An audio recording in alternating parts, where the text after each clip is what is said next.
Muy buenos días. ¿Has escuchado aquella frase que dice, cuando las cosas malas le suceden a la gente buena, hasta parece que es como un reclamo o que exigen respuestas? ¿Por qué las cosas malas siempre le suceden a las cosas buenas? Sería interesante saber a qué específicamente nos referimos con cosas malas y a qué precisamente nos referimos con personas buenas. Porque parece que nuestros criterios no son en realidad los criterios más objetivos para poder describir estas dos situaciones. Muchas veces aquellas cosas que aparentemente son malas, en realidad se convierten en una gran bendición que ayudan a valorar las cosas que verdaderamente son importantes. Y muchas veces aquellas personas a las que nosotros considerábamos muy buenas personas, pues resulta que son las que más profundamente nos hieren y nos lastiman. Nuestros criterios son muy superficiales y por ahí nosotros deberíamos de acercarnos a estos misterios. En la Sagrada Escritura, los libros que están catalogados en la sección de libros sapienciales, especialmente el libro de la sabiduría, el libro de Job y el libro de Coelet, hablan en la línea de por qué las cosas malas les suceden a las personas buenas. Y la idea es hacernos conciencia de esto, de que en realidad no existen cosas malas, sino más bien cómo tú las estás recibiendo. En otros momentos hemos reflexionado de precisamente esas situaciones malas en nuestra vida, ya sea una enfermedad, ya sea perder un trabajo, ya sea cosas que consideramos que a nadie le pasen. Pero esas situaciones son las que a veces nos ayudan a despertar y a darnos cuenta del valor de la vida. Sé de alguien que me dijo, y cómo me impresionó esto en mi corazón, que me dijo, no fue sino hasta cuando el doctor me dijo que tenía cáncer que me di cuenta que estaba viva. ¡Wow! ¿Cuántas veces no sucede así? Sino que hasta que nos dan una noticia de este tipo es cuando nos despertamos y nos damos cuenta. Ahora, el día de hoy en el Evangelio, es un evangelio muy profundo que en otros momentos lo he reflexionado desde diferentes tipos de vista o percepción, porque como palabra de Dios siempre hay mucho que sacar. Es una fuente inagotable que algo nos dice en nuestro diario vivir, en nuestro actual modo de vida. Jesús está predicando, Él está hablando del amor de Dios, Él ahí está. Y resulta que alguien se acerca y le da una mala noticia. En aquel entonces, hace ya algunos meses, reflexionaba sobre qué rápido corren las malas noticias. Y a veces nuestros oídos captan con mayor atención y más cuidado las malas noticias que las buenas noticias. Si hay un accidente, inmediatamente nos quedamos grabados en dónde fue el accidente, quiénes fueron los que murieron, cuándo sucedió. Pero si hay una buena noticia como descubrieron una vacuna o sucedió esto, difícilmente vamos a recordar qué vacuna era o en dónde sucedió esto, cuándo sucedió, quién la descubrió. Si escuchamos una noticia de que alguien robó, inmediatamente nos vamos a grabar quién fue el que robó, cuándo fue cuando estafaron, cuánta cantidad de dinero robó. Pero cuando escuchamos que alguien hizo algo bueno, que alguien hizo una obra de caridad, no nos detenemos a pensar. Esas no son noticias. A Jesús le dan una mala noticia. ¿Y qué mala noticia? Vamos a escuchar lo que dice el Evangelio y tratar de pensar cuáles serían las malas noticias que pudieran decirle el día de hoy a Jesús y cuál es la respuesta que Jesús nos puede dar el día de hoy cuando Él escucha las malas noticias que andan circulando en internet, en los periódicos, en los noticieros. En aquel entonces era a viva voz y como teléfono descompuesto, no muy lejano a lo que sucede el día de hoy a través de los medios de comunicación, la realidad suele distorsionarse y se nos presenta a veces hasta con más sangre de la que en realidad hay. Pero dice así el Evangelio. En aquel mismo momento Llegaron algunos que le contaron de los galileos cuya sangre había sido mezclada cuya sangre había mezclado Pilato con la de sus sacrificios. Ay, lo vuelvo a leer. En aquel mismo momento llegaron algunos que le contaron lo de los galileos cuya sangre había mezclado Pilato con la de sus sacrificios. Les respondió Jesús: ¿pensáis que esos galileos eran más pecadores que todos los demás galileos porque han padecido estas cosas? No, os lo aseguro. Y si no os convertís, todos pereceréis del mismo modo. ¿O pensáis que aquellos 18 sobre los que se desplomó la torre de Siloé y los mató eran más culpables que los demás hombres que habitaban en Jerusalén? No, os lo aseguro. Y si no os convertís, todos pereceréis del mismo modo. Es impresionante cómo a Jesús le dan una mala noticia. Y él junta también la otra mala noticia. Porque una mala noticia fue un accidente. Fue un temblor que a lo mejor hizo que esa torre se desplomara. Algo que a nadie se podía culpar. O quizás se pudiera culpar a Dios. Pero el otro incidente se culpaba a Pilato por lo que hizo. Asesinó a unos galileos y mezcló su sangre con los sacrificios que estaban ofreciendo.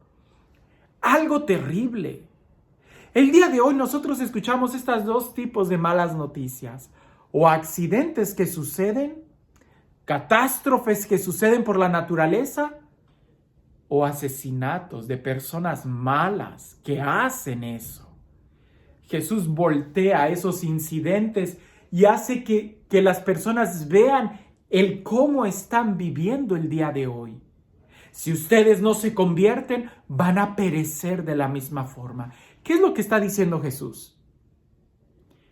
¿Que va a haber un castigo sobre aquellos que no se convierten? No, porque momento enseguida va a hablar de una parábola. Y esta parábola va a ayudar mucho a entender cuál es el enfoque que Jesús está dando. No al momento de la muerte, sino a cómo estás viviendo. Eso es lo que más nos debe de preocupar. Había un filósofo que decía: yo no le tengo miedo a la muerte, porque cuando ella llegue, yo ya no voy a estar. Y es que así es. A veces nosotros decimos: oh, pobres de aquellos que murieron en tal accidente tan trágico.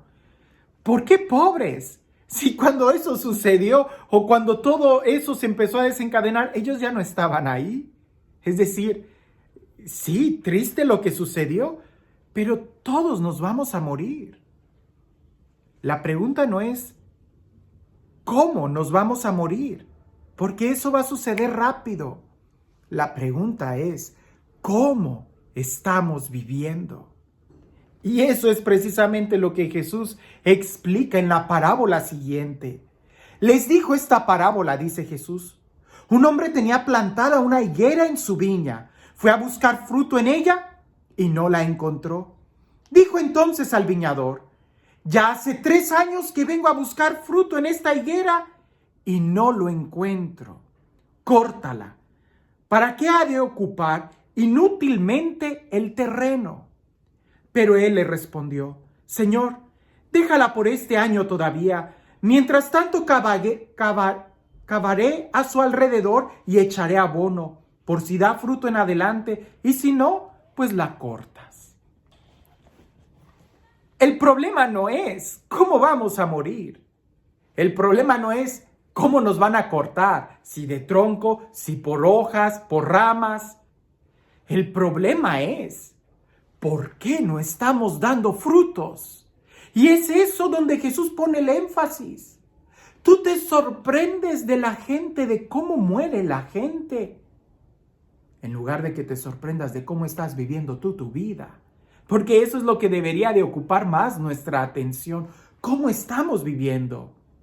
Lo triste de esa escena no es que vayan a cortar la higuera. Lo verdaderamente triste es de que no dio fruto durante 3 o 4 años. Lo triste no es que las personas mueran. Todos vamos a morir. Lo triste es de que mueren sin haber vivido, sin haber disfrutado la vida. Y es ahí donde nosotros tenemos que sacudirnos y abrir nuestros ojos y darnos cuenta que estamos vivos. Como aquella hermana que me decía, yo no me di cuenta que estaba viva hasta que me dijeron que tenía cáncer. Y en ese momento de depresión, de tristeza, fue cuando desperté y me dije, pero si todavía no me muero, ¿cómo estoy viviendo el tiempo que me queda? ¿Cómo estás viviendo tú este tiempo? Cosas negativas escuchamos todo el tiempo y a veces el morbo o simplemente el chisme hace que nos entretengamos y que nos tomemos esa actitud tan pasiva de sorprendernos de la muerte y la tragedia del otro, cuando más bien debemos de mirar nuestra vida. ¿Estamos viviendo? ¿Estamos disfrutando? ¿Estamos dando frutos de vida eterna? ¿Estamos viviendo en plenitud cada día, cada segundo? Cuando tú te das cuenta que estás vivo, cuando tú te das cuenta que la vida está pasando y se está moviendo en el tiempo, no vas a desaprovechar ningún segundo, porque es algo que no vuelve a ti. Hermano, la muerte es así. Moriste. Pero el vivir está pasando en el tiempo. Y tú no puedes recuperar el tiempo que dejaste atrás. Que no te preocupe el cómo vas a morir si no te estás dando cuenta de cómo estás viviendo. ¿Cómo viviste el día de ayer? ¿Valió la pena vivirlo? Porque alguien pudiera decir, es que le tengo miedo a la muerte. Quiero seguir viviendo, no quiero morirme. Y la pregunta sería, ¿y para qué quieres seguir viviendo si no estás haciendo nada con tu vida? Eso es lo triste, eso es lo dramático. Que el texto del día de hoy nos ayude a despertar y a cobrar conciencia de cómo estamos viviendo cada día. Y que podamos estar despiertos, dando los frutos que Dios espera de nosotros. ¿Y cuáles son esos frutos? El amor. Todo se va a resumir en el amor. ¿Qué tanto somos capaces de amar? Y este Dios, el Dios de la vida, el Dios del amor, el Dios de la dicha, el Dios de la felicidad, el Dios que espera que nosotros seamos felices, el Dios que de muchas maneras y muchas formas nos habla sobre su amor. Que sea Él quien el día de hoy te bendiga. En el nombre del Padre, del Hijo y del Espíritu Santo. La verdadera tragedia no está en el momento de la muerte, sino en cómo estamos viviendo. Haz que tu vida valga la pena, de tal manera que tu muerte sea solamente la cereza que haya coronado una vida llena de éxito. Una vida llena de entusiasmo, una vida llena de vida. No sea que a veces ni cuenta nos hemos dado y estamos como esas películas de ciencia ficción, viviendo como zombies, luchando por no morir, cuando lo que debemos de hacer y la invitación que Jesús nos da en el Evangelio es que llenemos nuestra vida de vida. La mejor forma de demostrar que vale la pena vivir es viviéndola. Que tengas un excelente día.